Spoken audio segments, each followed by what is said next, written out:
The subtitle of my presentation, 5 Reasons Designers Can't Change the World, might sound like kind of a buzzkill at a conference like this. I mean, you guys are all the believers, right? You really think that designers can make a difference. So who's the guy up here trying to crash the party, huh? Well, before you run me out of town, let me explain that if there was a subtitle to my presentation, it would be this, and one really important reason why we can. I'm going to get to that a little later, but first, let me assure you, I, like most of you in this room, am a believer. I believe passionately that designers can make a meaningful, measurable, and dramatic impact in the world around us. And I believe that we are not even close to reaching that potential right now. I think that designers will need to fundamentally change the way we work in order to reach that potential, and that's what I want to talk to you about today. So first, let me tell you a little bit more about me and why this idea of designers working in a new way is important to me. For most of my career, I've been in business with my wife, Lisa, in a design practice in Minneapolis, Minnesota, which we founded in 1989. For most of the first 15 years or so of our business, we worked primarily as what I would consider a conventional client service-driven graphic design practice. But in 2002, something happened in our life that changed everything for Lisa and me, both personally and professionally. In 2002, our daughter Maya, who was 7 years old at the time, was diagnosed with type 1 diabetes, also known as juvenile diabetes. The diagnosis experience with type 1 diabetes is particularly severe and sudden and cruel. A patient and their family go from one day having an ordinary life to the next day having a life filled with blood and needles and medicine and, worst of all, complicated mathematics. So this is particularly hard for parents of small children because at the same time we are dealing with this emotional trauma of and grief of learning that our child is going to be living with a serious chronic health condition for the rest of her life, and also layered on top of that, needing to absorb and learn complicated medical information so that we can take care of her from that day forward.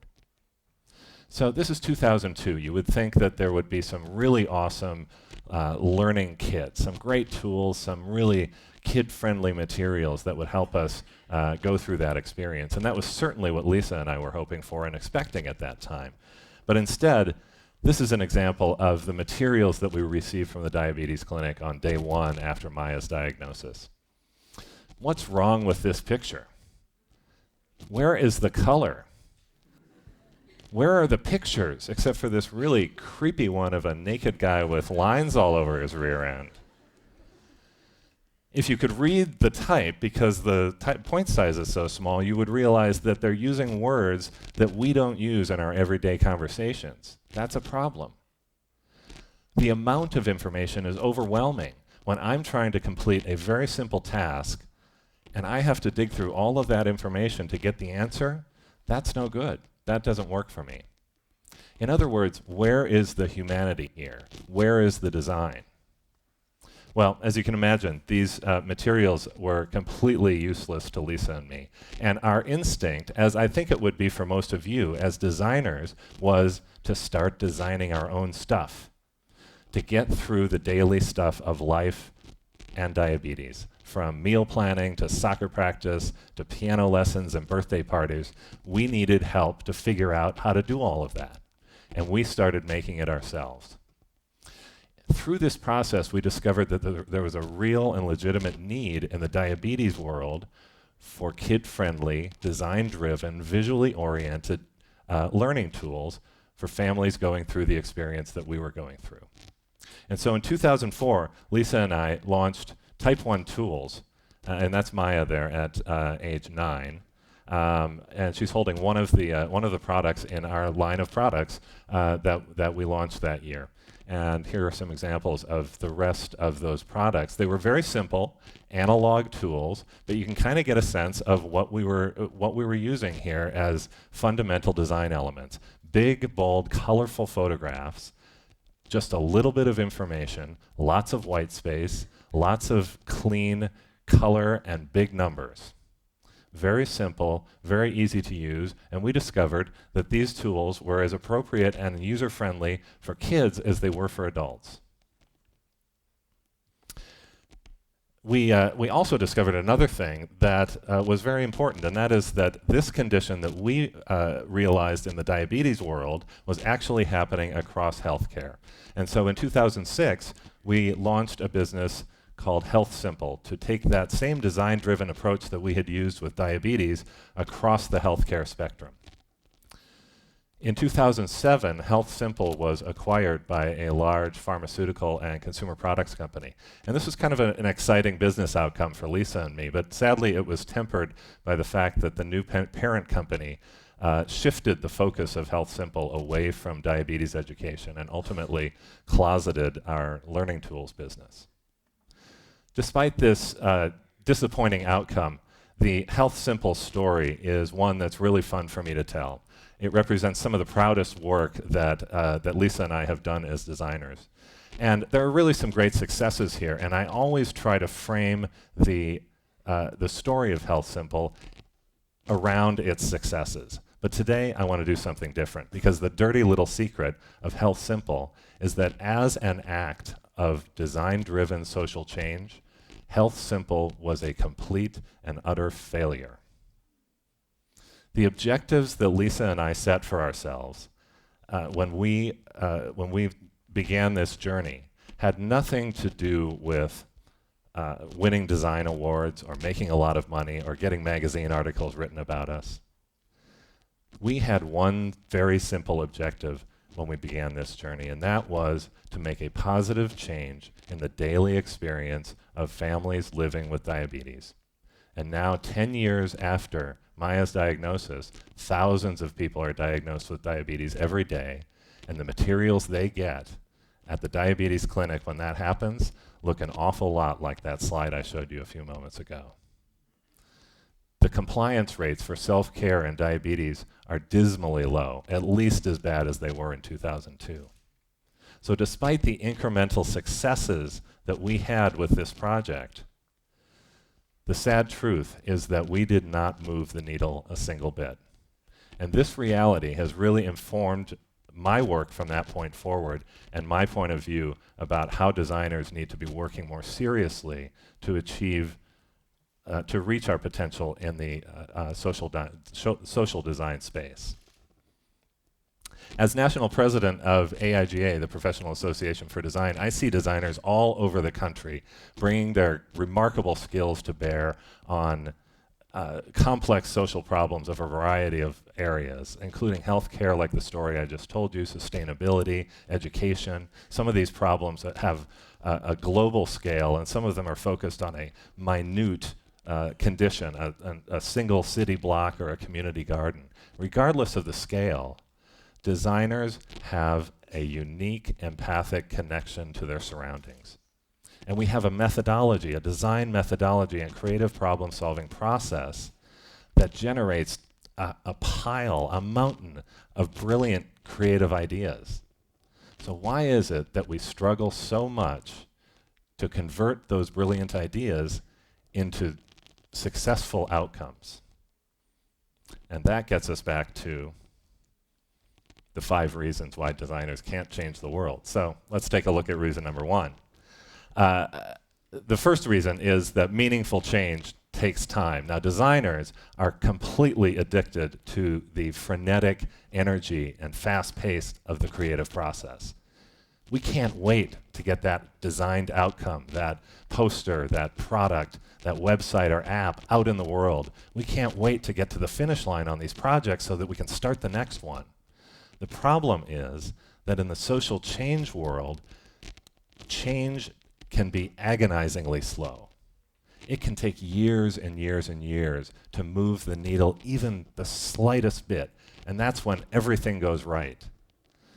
So designers need to adopt and begin practicing a whole set of skills that frankly we're not very good at right now, and that includes patience, perseverance, long-term planning, and resiliency.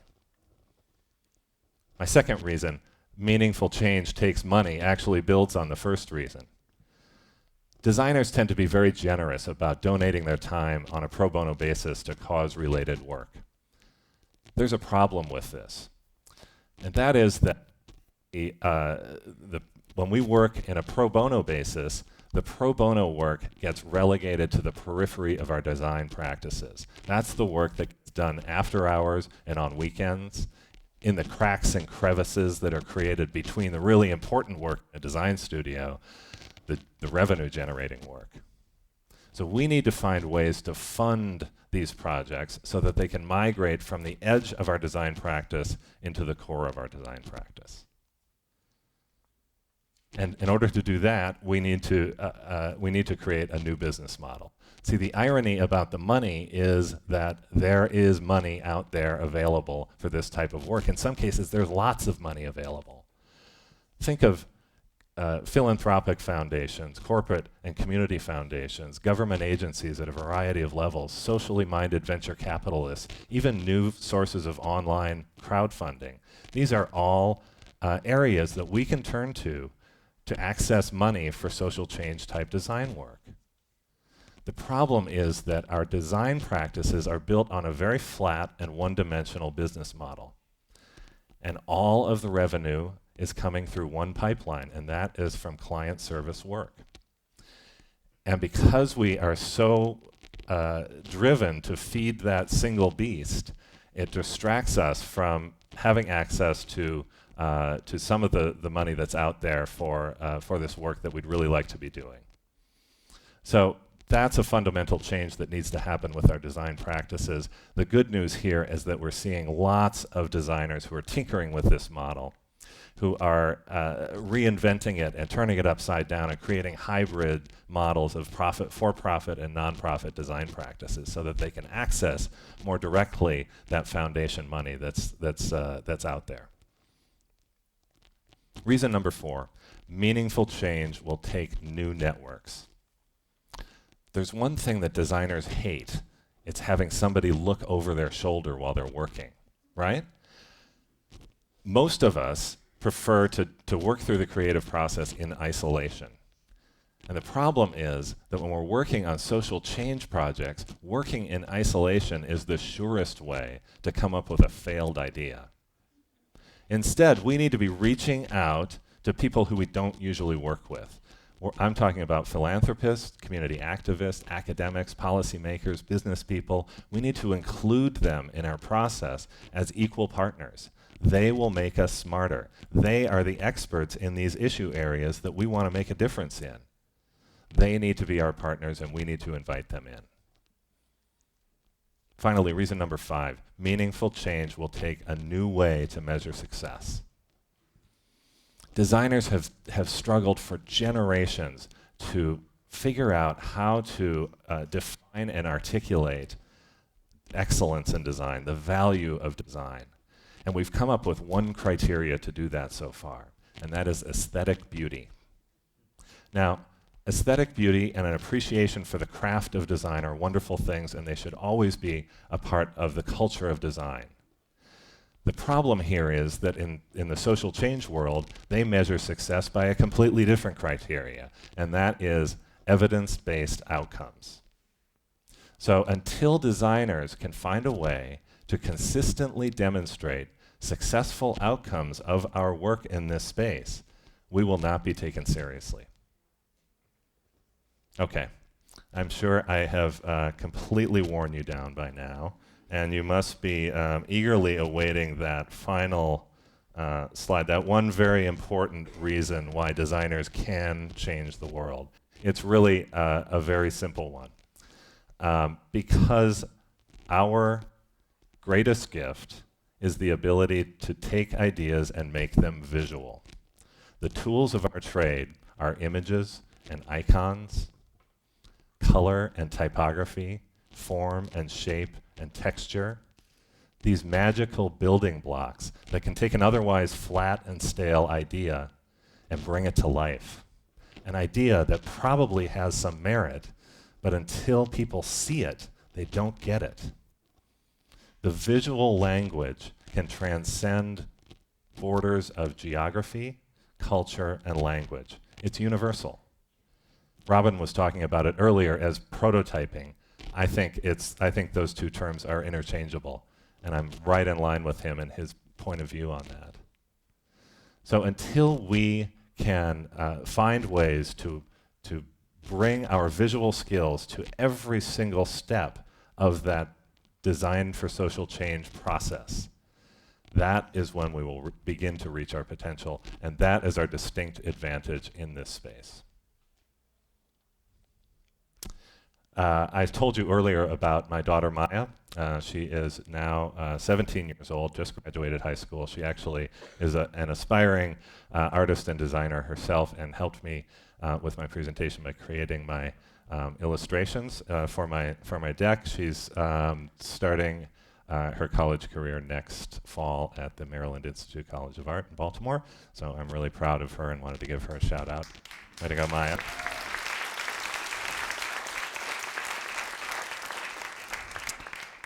I, like most of you, believe that design and designers can make a dramatic, meaningful, and measurable impact on the world around us.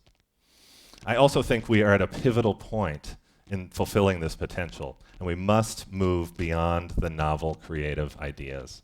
We must push our method, and we must push our models. And when we get to that point, I think that we will begin to reach the potential that we all strive for. And I'm looking forward to working with all of you to get to that point. Thank you.